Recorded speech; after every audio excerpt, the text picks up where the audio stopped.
Hello and welcome to the Author Webinar Series, brought to you by the Nonfiction Authors Association and Writers Conference. Since 2010, we have helped thousands of writers learn to write, publish, and promote books that make a difference in the world. If you are seeking guidance for your own author journey and want to reach your goals faster, you can learn about membership benefits, courses, and additional resources by visiting nonfictionauthorsassociation.com. We look forward to connecting with you and hope you enjoy this webinar.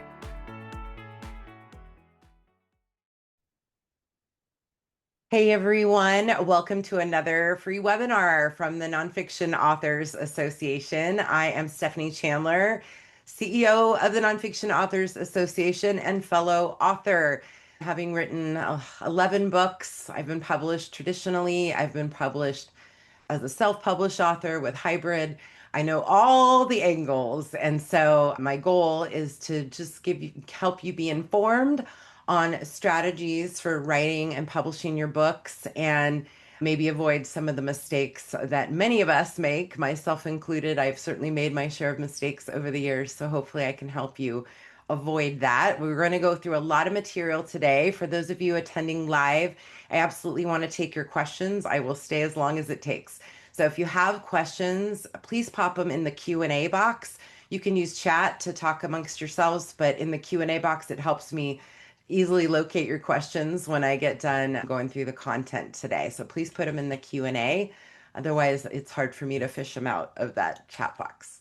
All right, so before you start writing your nonfiction book, step one, and this is a step I think a lot of authors miss, is to understand your goal for your book. So is your goal to inspire people, to inspire change in the world?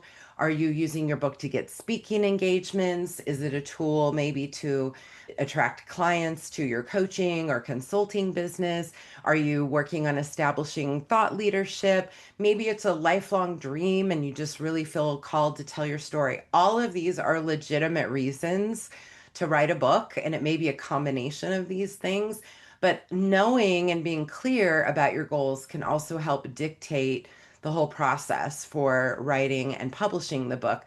Because, for example, if you're using it to attract clients to your business, you probably want your book to have a business focus to it, right? So it will help you dictate what the content will be inside the book. And then before we write, it's really important to get clear about your target audience. Who are you serving? What are their interests, needs, and challenges? And how can you address those in your book? This is what makes a book recommendable. If I read a book and it really speaks to my interests, needs, and challenges, that is the type of book I'm going to turn around and recommend to a friend.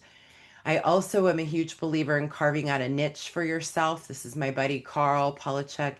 He teaches IT business owners how to grow their businesses. It's a very small niche.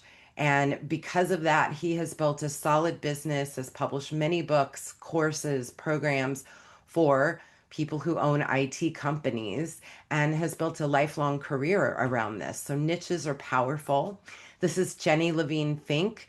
When she discovered that she needed to go gluten-free, she started a blog about it and started building a community around the topic of how to go gluten-free, how to identify gluten in foods. She would share recipes, and she did this for many years before she actually wrote her book. And it's part memoir, part prescriptive. That we call that a prescriptive memoir. And imagine what happens when you've been cultivating an audience for years and then your book comes out. It has done really well for her book. So carving out a niche and then cultivating that audience is a real key to being successful as an author. So who is your target audience? Who do you want to serve?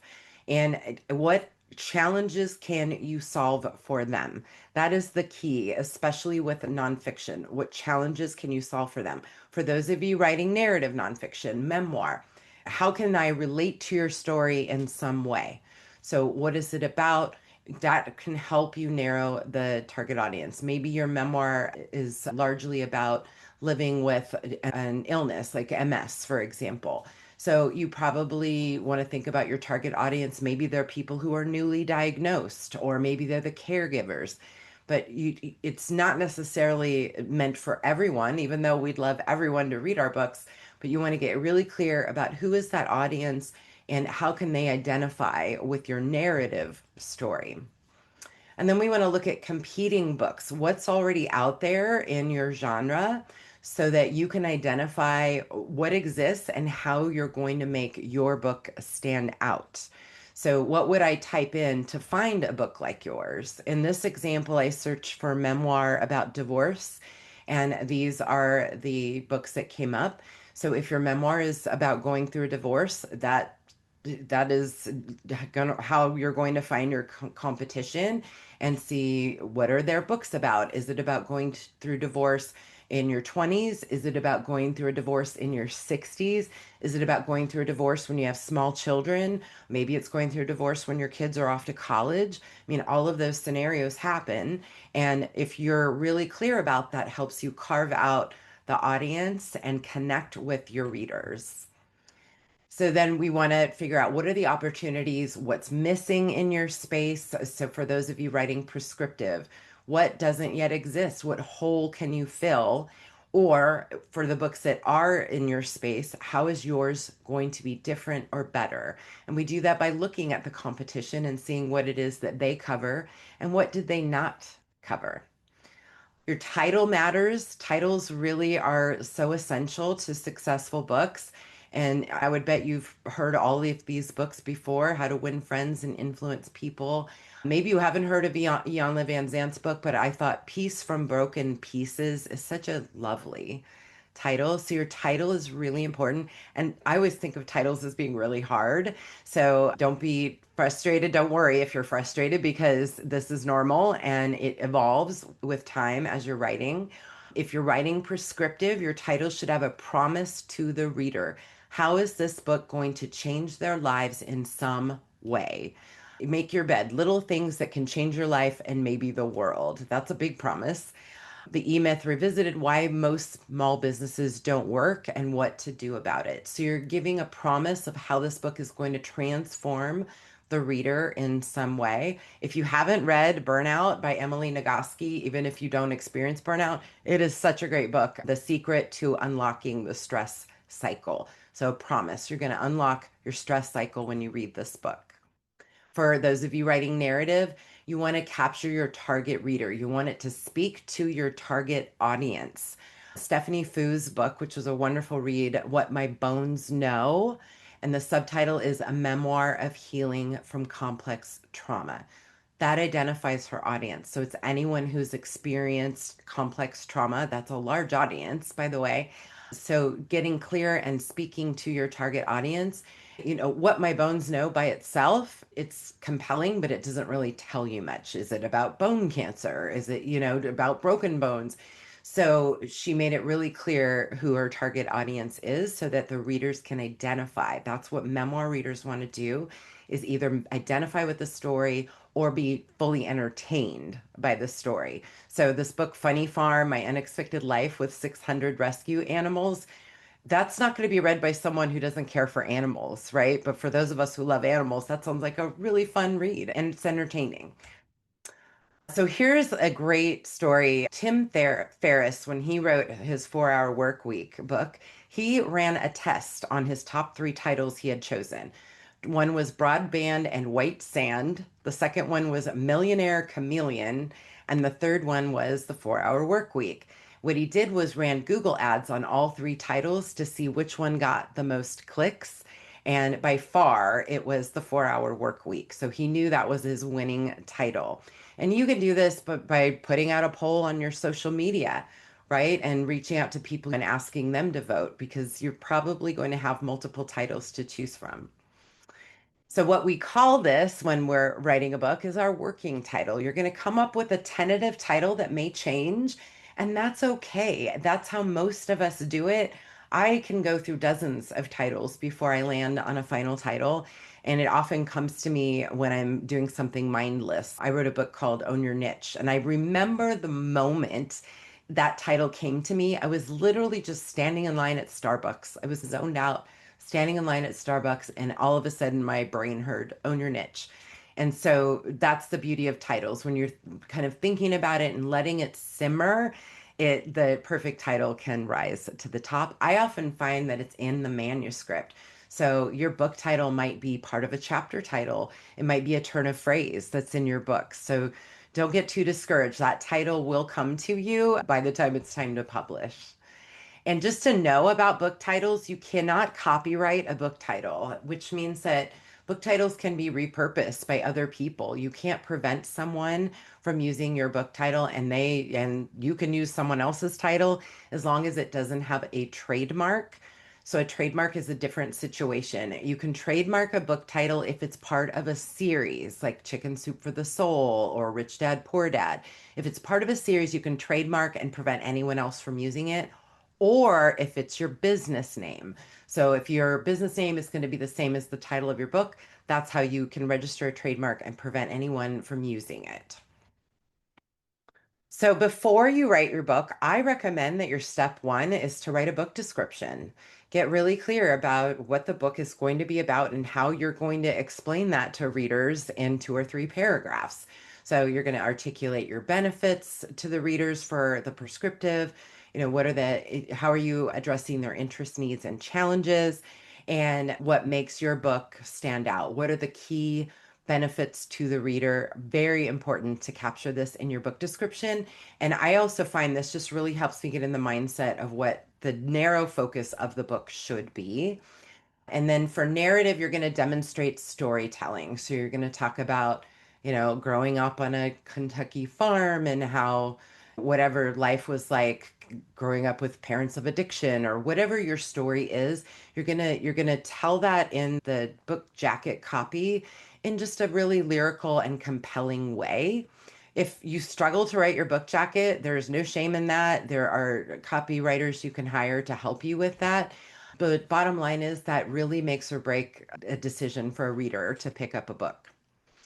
And then once you've written your book description, you're ready to start creating your outline. And I like to use what's called the storyboard method. I get a stack of 3x5 cards or sticky notes, and I start to put every topic I want to cover in this book, every story I want to tell, statistic I want to cite, case study, real world example, all of those things, the different topics, the subtopics. And generally, we've been simmering on our books for a while. You may have some loose notes. I'm the queen of writing loose notes, and then I have to pull all those in.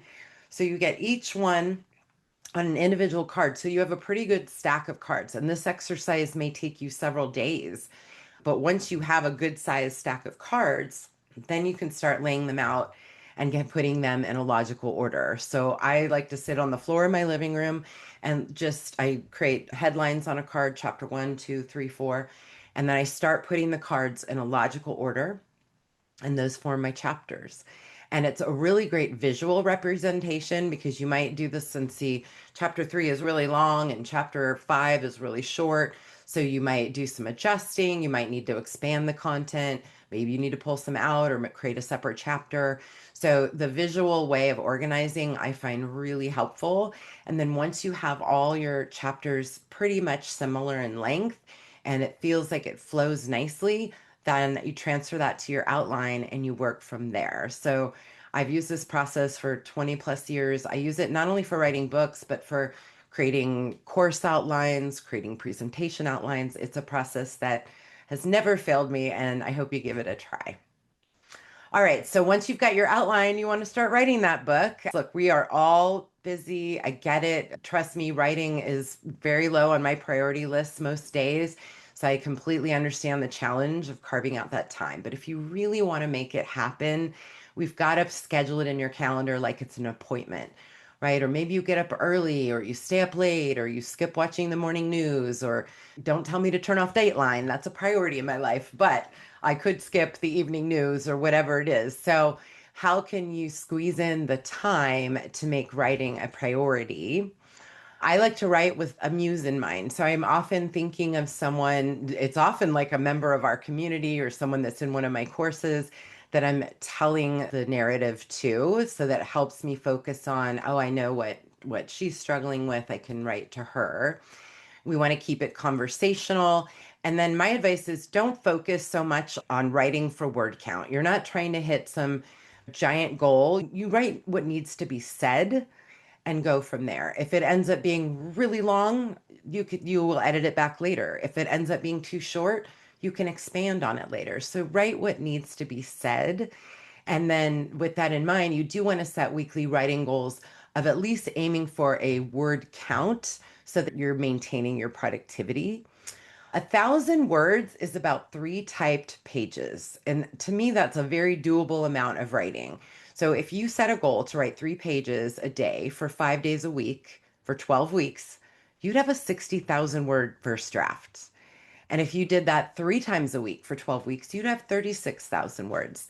I would bet we could all carve out three days a week, a couple hours a day to focus on our writing. So imagine if you committed to that and did that for 12 weeks, you'd have a 36,000 word manuscript. That's amazing. So once we've done the writing, I know I'm going to go through this very quickly. So again, a reminder, if you have questions, pop them in the Q&A. I'm going to come back and take your questions. But now we want to talk about how are you going to get it published and what are your choices? What are your options?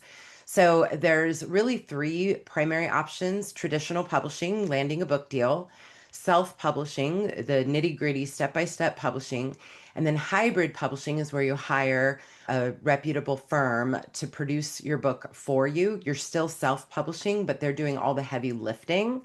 Vanity publishing are the companies we want to avoid, and I'm going to tell you how to do that. So, pros and cons. Traditional publishing, it used to be that we wanted to get book deals to see our books in bookstores. That was certainly my goal 20 plus years ago when I started writing. I wanted to see my book in bookstores. And I will tell you, it is really fun and rewarding to do that. But the hard reality today is most of us aren't necessarily buying our books in brick and mortar stores. There are some estimates that Amazon is selling as many as 70% of all books. So thank goodness bookstores are still around, but there's certainly fewer of them than there used to be. And it just doesn't have the cachet it used to have. And also book advances, the amount they pay has come way down. Publishers are looking for authors with a platform, with a following of some sort. But certainly, if there's credibility in saying you have a book published with Random House, and maybe they give you some marketing support. My experience is they don't give you that much, but they will give you a little bit. And traditional media certainly still favors traditional publishing.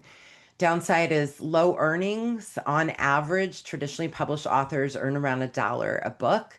If you compare that with self-publishing, depending on how you're selling the book, but you could earn 5, 7, 10, $15 or more per copy. So earning $1 a book on traditional publishing is pretty disappointing and frustrating. For me, the biggest frustration was my loss of control. Because once you sign a deal with a book publisher, they have all the control. They can change your title, they can change your text. I had a publisher call me and say, "We want you to remove a chapter. We don't care which one. We're trying to cut costs." What writer wants to hear that, right? So they have all the control. And as a type A business owner, I want control over my work. So to me, that's what ultimately caused me to leave traditional publishing was I wanted to take back control. So these are just some of the pros and cons to be thinking about. A lot of authors think they want to get a book deal because then all the marketing will be handled, but that's not the case. Traditional publishers absolutely expect that the author is going to do the bulk of the marketing. They're reinvesting their marketing dollars in their sure things, in their proven authors. Once you've proven, they'll probably give you more marketing support. But as a new author, they're expecting you to still do the bulk of the work. And then the thing about bookstores, we're just not buying our books there. And let's say you self-publish, and even as a self-published author, you could potentially get bookstore placement. It's a long discussion I'm not going to get into, but let's say you got a distributor to put your book in Barnes and Nobles all over the country. Well, if the book isn't selling well within 30 to 60 days, Barnes and Noble ships all those books back in any condition. They could be bent, ripped, anything, and you have to issue a full refund.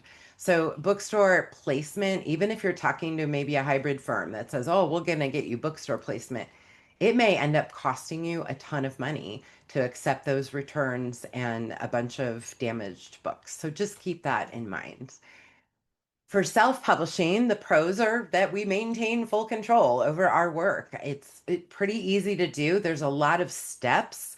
If you're not a DIY person, I'm not. It is a lot of steps, but you can absolutely do it. You will earn more per book for sure, and there's just lots of approaches to getting it done. Downside is it probably won't end up in a brick and mortar store, and I think that's okay today. The focus really is online. Traditional media still doesn't necessarily favor self-published, but I would challenge you to make sure it doesn't look self-published, and then there'll be no question. You do spend money up front for sure. You have to hire editors, interior typesetting, cover design, ebook formatting. There are a lot of expenses in publishing a book. And it is a lot of work. It's a lot of steps. There's some stigma remains, but it is dramatically better than it used to be. And if you produce your self-published book very professionally, if it's well edited, if it has a really striking cover design and a great title and a great description, most people won't even know who published or care to know who published the book. But it's in the in between there is what we call hybrid publishing. So if the self-publishing steps feel overwhelming to you, you might turn to hiring a hybrid publishing firm. And this is pay to play kind of publishing service provider where they bring the editors, the designers, the cover design, they set up your distribution, they set up your printing, they handle all that heavy lifting, all those details. And they should have some industry expertise. They should care about producing quality. These are things that kind of distinguish hybrid publishers. You should absolutely maintain control of your content. You should hold the copyright to your work. They don't get to change your title or remove chapters. You're paying them to provide a service. But what distinguishes a hybrid press from a vanity press is that they vet projects. So a reputable hybrid publishing firm shouldn't publish everything in exchange for a check. They should be selective. They should care about producing quality books. You want to know your book is in good company and they're not just out there willy-nilly publishing anything that comes with a check attached to it. Versus a vanity press will publish anything in exchange for a check, no matter how bad it is, how good it is. They don't care. It's just like a factory, an author factory. So hybrid publishing vets projects. That's how you know that you're working with a firm that cares about the quality of the books they're producing. Downside of hybrid publishing, it's not inexpensive, but I would also say that if you're self-publishing, you're still spending that money. You're just directing it to a firm that's going to have all the people in place. You're not having to go out and hire all these different people.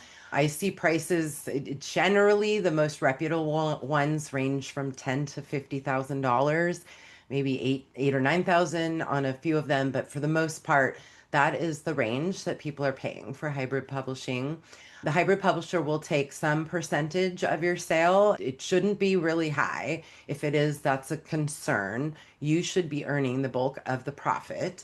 And you just have to be careful because there are certainly scams in the publishing world in particular. And I'm going to tell you how to avoid some of that. So, vanity presses are the ones we want to avoid. There's no vetting. They will publish your book in exchange for a check. They'll have editors in other countries, and which I have an issue with that. I'm happy to hire people all around the world to do all kinds of different work for us. But editing, I believe English should be your first language if you're going to edit an English book. So these are some of the things to look for. Who's going to be editing my book? The other problem is once you send your manuscript outside of the country, you lose all control over the copyright. It can get distributed and you will have no control over that. So find out where their team is located and make sure they're based in the US just to protect your intellectual property. All right, I'm going to just quickly go through how to land a book deal because if you want to do this, you should know. Melinda Emerson landed a book deal. They came to her when she was on Twitter building a following, hosting these small biz chats. And today, this is completely relevant. So if you are hosting a popular podcast, if you have a great following on Instagram or TikTok, or YouTube, and you're getting lots of views, that is attractive to publishers. So if you really want to land a book deal, that is probably step one is to start building your audience. And then there's lots of steps. You want to research agents and publishers. First step is to send out a query letter to introduce them to your book. If they're interested, they'll say, send me a proposal. And then you send a proposal. It's a very large 30-page document with your marketing plan, your overview. It's a very detailed process. It's a lot of work to write a proposal.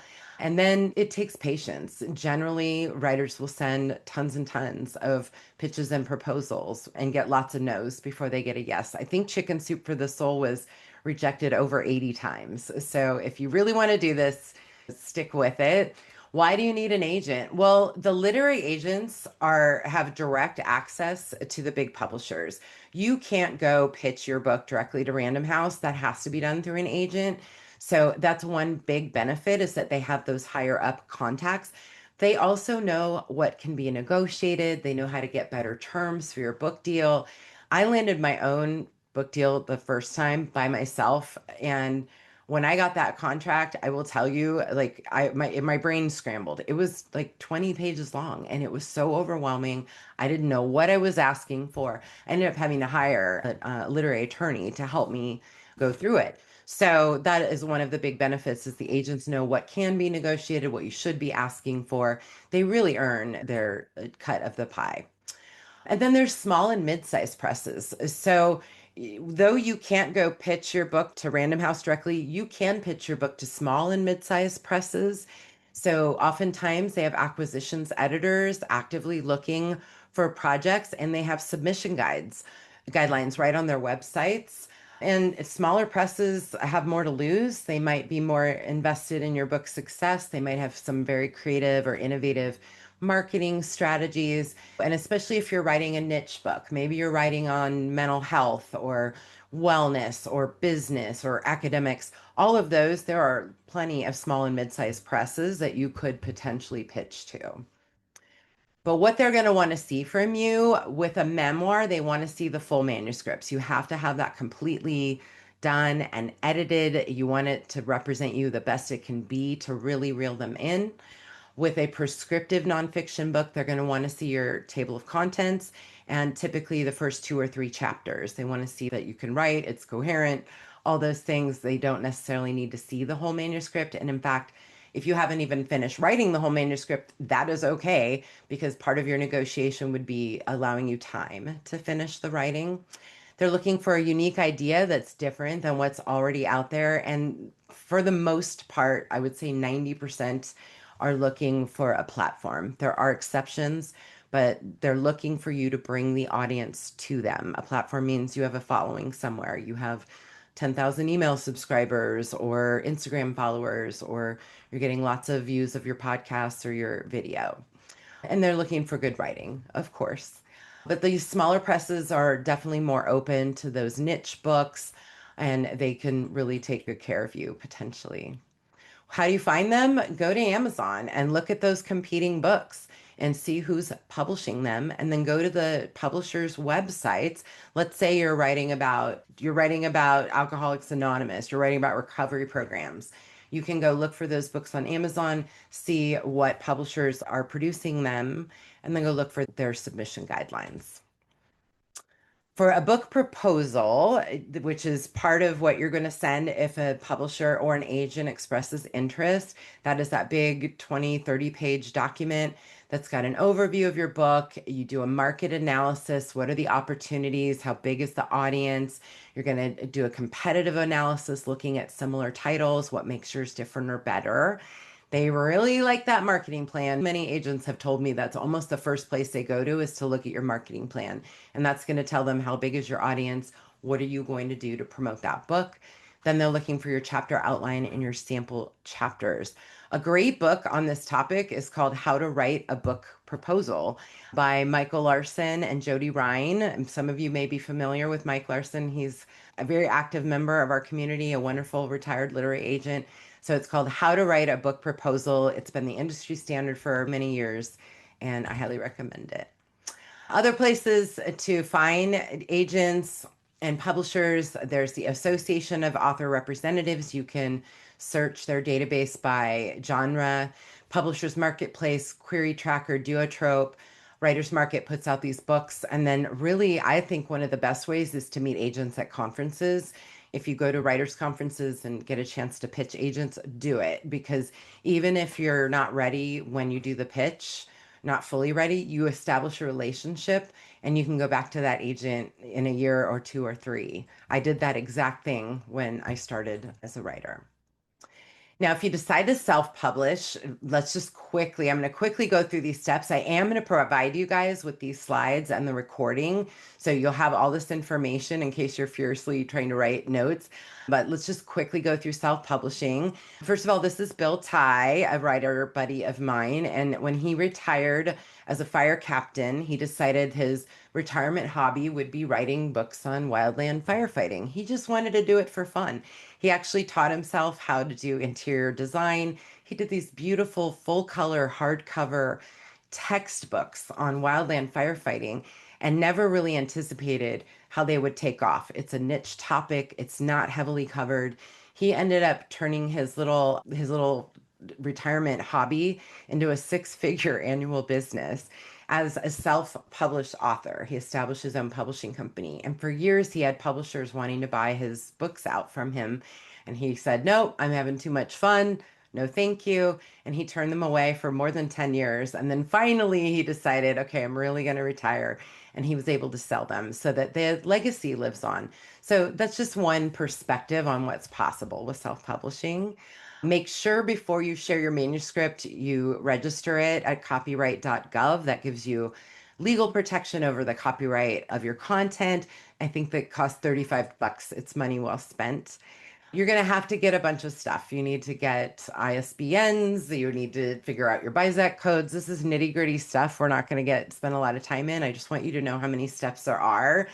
But there's different kinds of editing, cover design, interior needs to be typeset. You may or may not have an index. You have to get the ebook formatted. Hopefully, you're also producing an audiobook. You've got to provide your jacket copy. You've got to choose a retail price. You're going to hire all these people to produce your book for you. You're going to choose a printer. You're going to set up distribution to Amazon and Ingram and all the retailers, record your audiobook, set up distribution, set up your ebook distribution. Potentially, most of us today are going print on demand, which means that books are printed as they're purchased. You can order 3 copies. Whereas, 15 years ago, authors that were self-publishing had to buy pallets of their books. So it's a huge investment to have 2 or 3,000 books sitting in your garage. And then what if you discover errors or you want to make changes and you just have these giant paperweights? So print on demand eliminates the need to store all these extra books.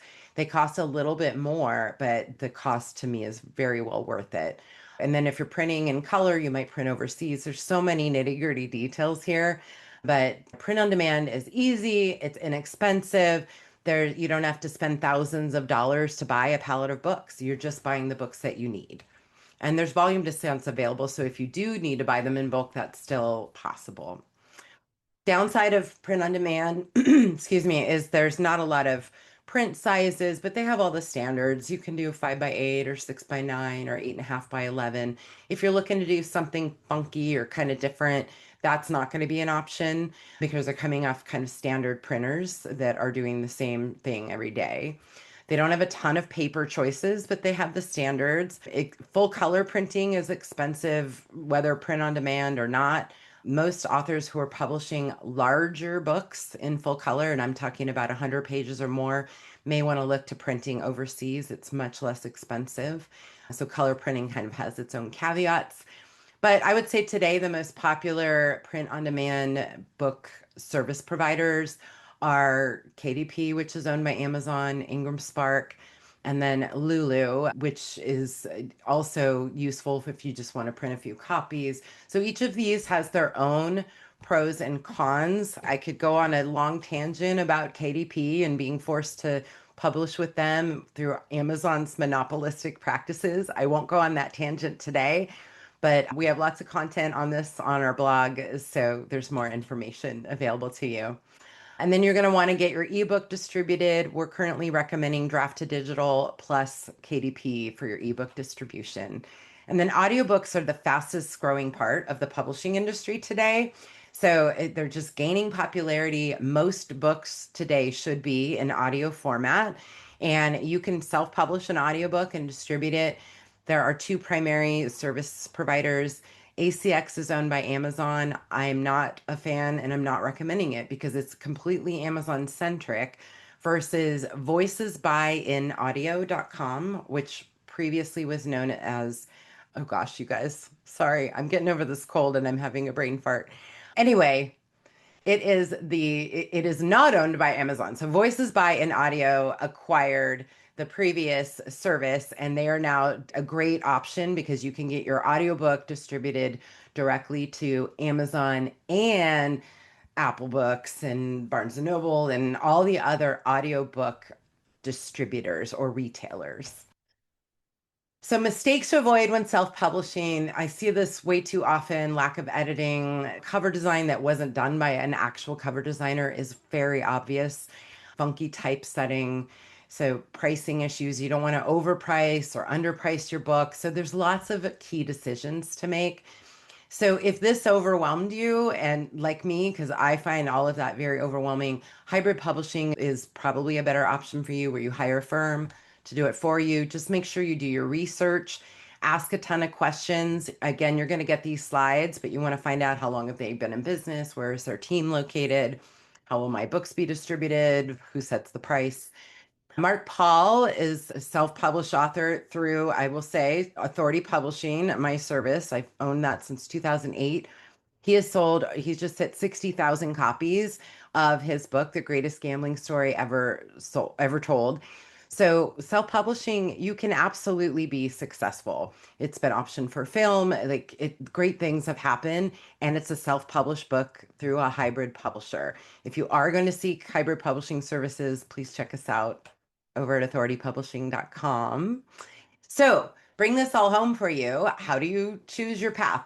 So, if you really want to get a traditional book deal, if you care about having that credibility or you just always had a lifelong dream, I can completely appreciate that. So, then you can pursue your traditional publishing path.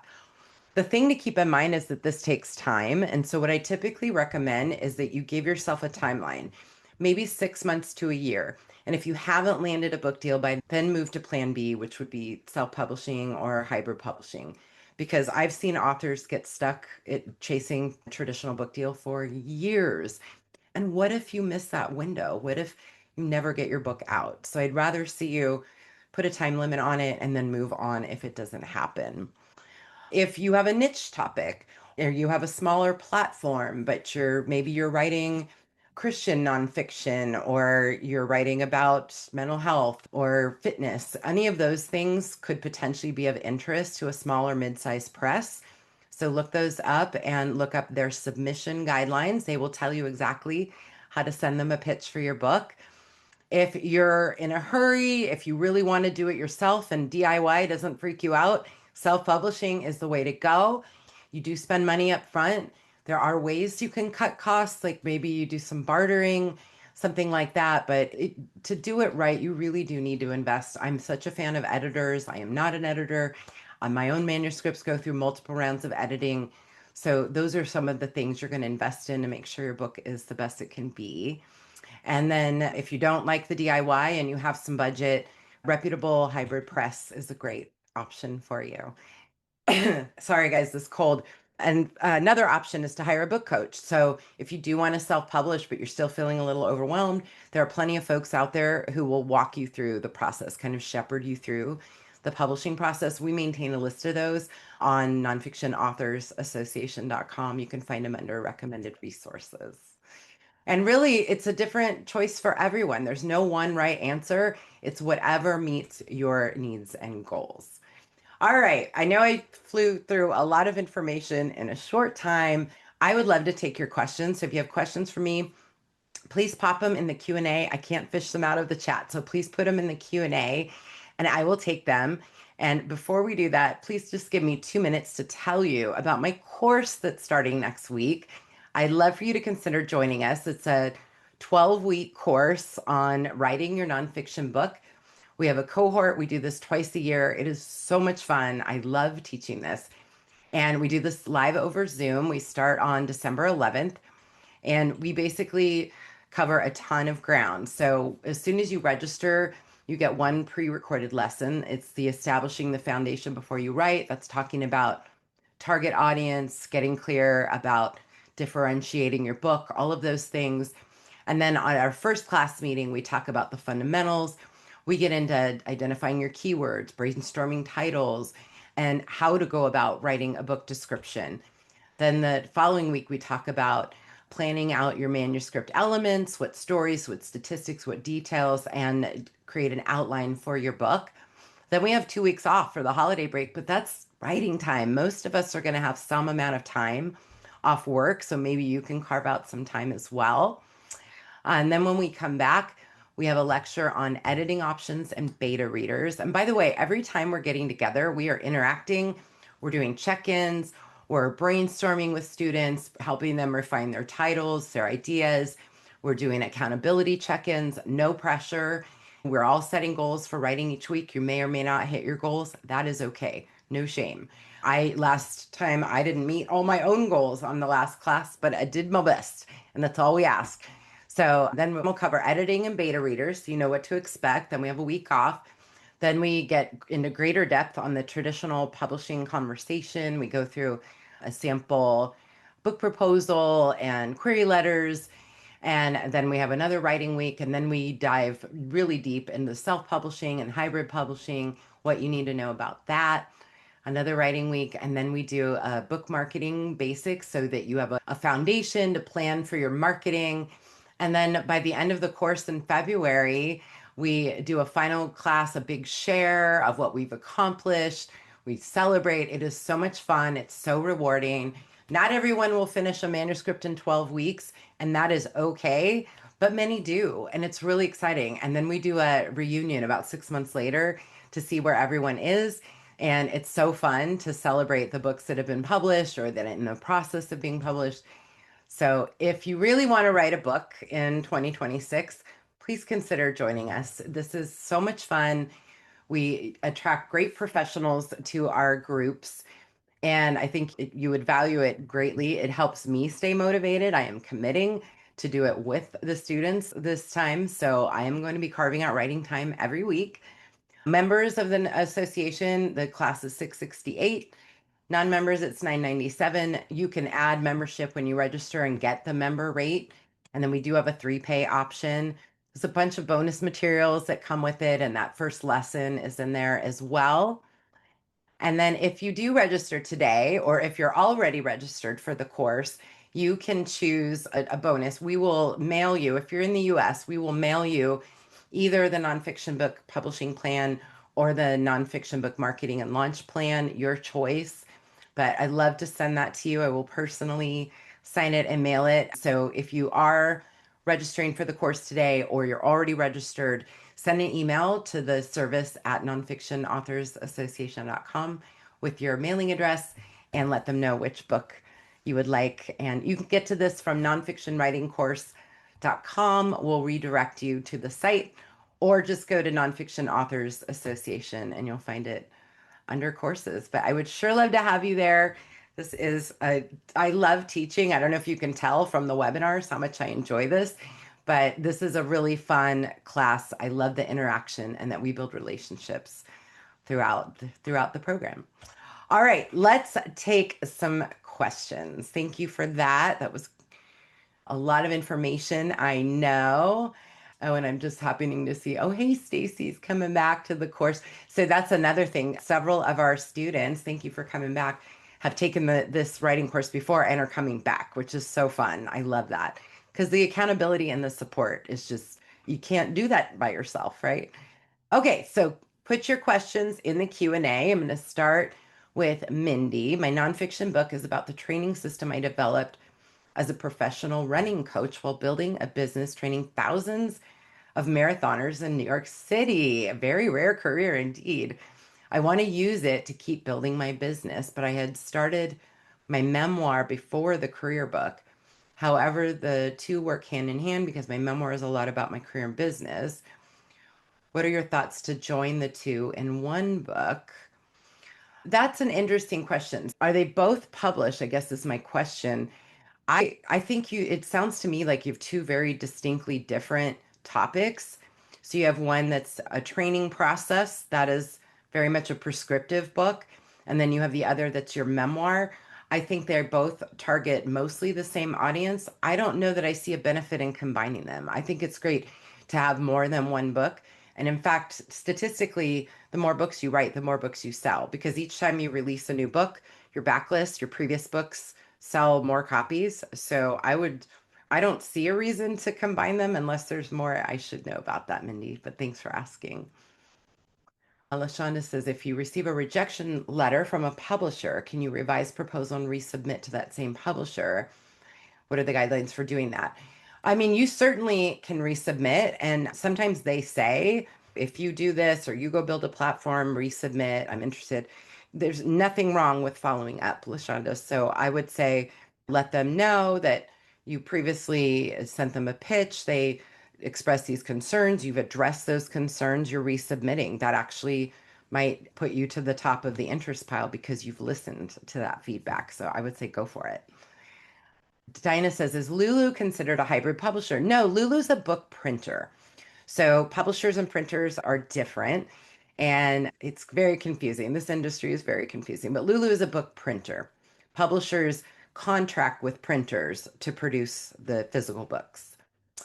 Robert says, and Stephanie, in your opinion, does mapping techniques work well with storyboard? Or are they two completely different systems?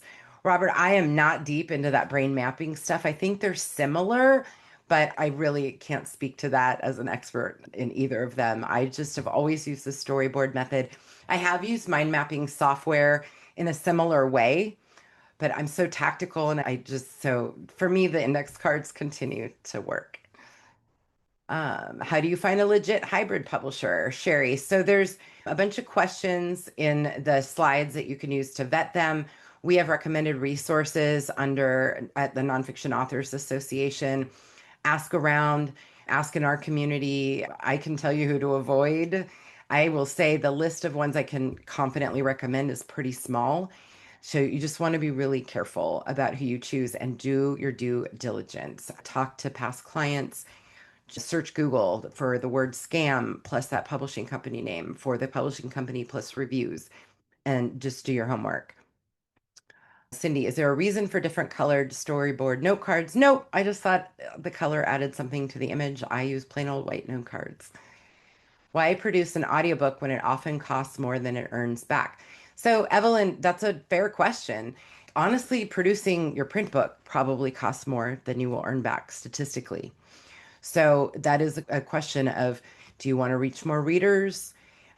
So a lot of our community members have their books tied into maybe a business or coaching or courses that they're teaching. So that might be a reason to produce the audiobook is more as a marketing tool. And it's also another way to get more interest in your book. So a lot of times if people like the audiobook, they'll turn around and buy the print book, or the same thing with the ebook. If they like the ebook, they'll buy the print book. So it's another way to reach readers. But I would say don't get into publishing if you're trying to earn a bunch of money, because unfortunately, this is a very difficult industry to make a lot of money in. I really think we need to come into publishing with a mission, especially in our nonfiction space, which gets back to your goals. Do you want to make a difference? Will it be cathartic to tell your story? That's a valid reason. But just know that either way, you're probably going to spend more than you earn back unless you really do that marketing work. Carl says, would you mind discussing getting media mentions and book reviews, comparing traditional publishing, self-publishing, and hybrid publishing? So, Carl, that's a big question, but I will say traditional publishing media knows if Random House is on your book cover, they know that's a traditional press and it does add instant credibility, no question. Major media might be a little bit more difficult to get, but it's not impossible. I've done tons of major media over the years. So as long as your book is produced well, looks very professionally produced, you want to have a legitimate publishing company name. So even if you're self-publishing, you want to establish a company name. You don't want it to be Carl's Publishing House, right? You want it to be Moon River Press or whatever it's going to be, something that sounds legitimate also helps remove some of that self-publishing stigma. And truly, media today, they're looking for experts. And as an author, you're an instant authority in your field. And whether whoever publishes your book is almost not even the point, it's the value that you're bringing to the conversation. And I will also add, I think every author should be doing lots of podcast interviews. There are tons of podcasts out there. They may reach smaller audiences than some traditional media, but they reach loyal audiences. And if it's the same as your target audience, you can sell tons of books by doing podcast interviews, and self-published doesn't matter. They love getting guests. Yvette says, does Authority Publishing use existing interior and exterior designs? I have both, which I really like, but I'm interested in additional help that comes from using a hybrid publisher. I would say maybe, Yvette, send us an email, service@authoritypublishing.com. We'll send you the packet of services.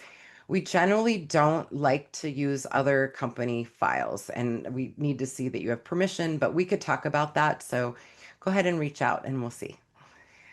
Alice says, I don't think I can stick with the entire course this time. When will it be offered again? Alice, so if you can't do the winter course, it starts next week, we will do it again next summer. So I think starting in late June. Esther, how should I format my manuscripts? So that's kind of a broad question, but generally, editors are looking for it to be in Times New Roman, 12-point font, 1.5 to 2 spaces between sentences. Can people volunteer to be an alpha or beta reader? Sure, Robert. Absolutely. Authors love getting beta readers for their books. Will there be a recording, Michael? Yes, the recording and the slides will be shared this afternoon, so check your inbox for those. Tina says, what are your thoughts about keeping the same title for my third book as I used for my first two books, both hybrid published, all with different subtitles and a different audience, but using the same journaling process with different narrative stories for branding purposes? So, Tina, series books are great. They get more visibility on Amazon, for example. I love a series. If you're targeting completely different audiences, the series doesn't really have the value that it would if it was the same audience. Is it going to hurt it? Probably not. Is it going to help it? Probably not. So you really could probably go either way if it's different audiences. Nancy, how do I get an ISBN? You go to myidentifiers.com. It's owned by Bowker, and you register to purchase ISBNs. That's the industry standard book number. Every edition of your book, paperback, ebook, audiobook, hardcover, each one needs its own ISBN assigned to it in order for it to be distributed to retailers. Like I said, you guys, there's lots of nitty-gritty details in self-publishing, so I know it's overwhelming and it's confusing, but I hope that helps give you some guidance on all of this. It's kind of my last call for questions. If you have any remaining questions, please pop them in that Q&A. Hopefully this was helpful to all of you. I can't fish through the chat, but I will read it afterward. Thank you for that. And I will send out the recording this afternoon. I'd love to see you in the class. So if you're interested in joining us for the 12-week writing course, please consider doing that. You can find that under nonfictionauthorsAssociation.com. I enjoy this so much, you guys. Thank you for allowing me to do what I love. Teaching is my favorite part of what I do, and you got to get a little taste of that through the webinar today. And by the way, we do these every month as well. So if you're not on our email list, stay in touch because we do tons of these free educational events as well. And I'm seeing all your thanks come through. So I appreciate that so much. You guys are awesome. Happy holiday season to you, and just stay well and good luck in the new year. I love a fresh new year. Let's go and enjoy that. Ooh, is there a couple more questions? About the course, Carl says, while working on my book, I discovered that there's a hole in the academic literature related to my topics. I'm working on some academic papers to flesh out a theory and get published in journals. Is it premature for me to take the course in December? No, Carl, I don't think it's premature at all. We have the majority of the students are working on a specific manuscript, but we've had many who are just working on articles or whatever they're working on is fine. It's part of that accountability and working together. So no, I wouldn't say it's premature at all. Can a hybrid publisher be used for production and marketing with distribution to Amazon and Ingram Spark? I would be wary of marketing services. Honestly, you guys, there's just so few that I would recommend. And they do try to upsell and bundle those in. Just be careful or come into our community and ask questions. I'll always give you an honest answer. Oh, and thank you. Thank you for the compliments. Do I have any thoughts about AI, Lisa? Yes, don't use it to write your book. Please, please, I implore you, don't write your book with AI. Use AI for idea generation. AI is fun for coming up with titles and those types of things. It should not be used to write a nonfiction book. We are writing authoritative books, and it is, my attorney buddy calls it the plagiarization machine. You don't know whose work you're ripping off. And in turn, someone can turn around and take your work. It is not copyright protected when you use AI to write a manuscript. So please use it for creativity, but not for writing your manuscript, as we should be writing our own manuscripts. For how to do. My target audience could be both the consumer and a teacher who wants to teach that student. Can two ideas be in one book? That's a tricky one, Mindy. I think I'd need to know more information to help you flesh that out a little bit. Could they be in the same? Possibly. Sometimes books have multiple audiences, but sometimes it also makes sense to separate them into two books. So I'd rather talk that through in greater detail. How to vet ghostwriters. Lots. Oh, go to the Association of Ghostwriters, which is run by Marsha Layton Turner. She's fantastic. They have a directory. You can put out an RFP, a request for proposal, let them know what you're looking for, and you'll get pitches back. But like everything else, do your Google research, talk to past clients. Ghostwriting can be very expensive. It can also, runs a big range, and that's going to be based on experience. So if you want a really experienced ghostwriter, you're going to pay $50,000 to $75,000, and the less experienced ghostwriters are going to charge 10 to 30. It's not an inexpensive thing, but just do your research and ask for references. My book has quippy rhymes that I wrote. Will that be obvious to a hybrid? My book is quippy rhymes that I wrote. I'm not sure I understand that question, Carrie. I mean, if you hire a firm, you should be speaking with a human. That's another part of hybrid publishing. So you can explain it in greater detail to them. I'm not, if you want to elaborate, please do. AI for research or editing. So yes, that's fine. AI for research is great. I will say I'm a fan more of Perplexity over ChatGPT. Perplexity cites its sources, so I find it much more reliable. For editing, I'm a little nervous about using some of these newer tools for editing. You should turn off the ability for it to index your data. But there are editing tools that have been out a long time, like Pro Writing Aid, Grammarly. Absolutely. Those are great tools to be using for editing your work. Not looking AI. Sorry, Carrie, I'm not grasping that at all.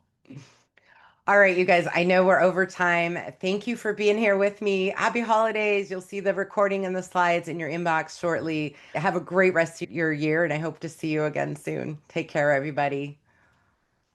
Bye. Thank you for attending this webinar by the Nonfiction Authors Association. Since 2010, we have helped thousands of writers learn to write, publish, and promote books that make a difference in the world. If you need support navigating the complexities of the publishing industry and want to reach your author goals faster, you can learn about membership benefits, courses, and additional resources by visiting nonfictionauthorsassociation.com.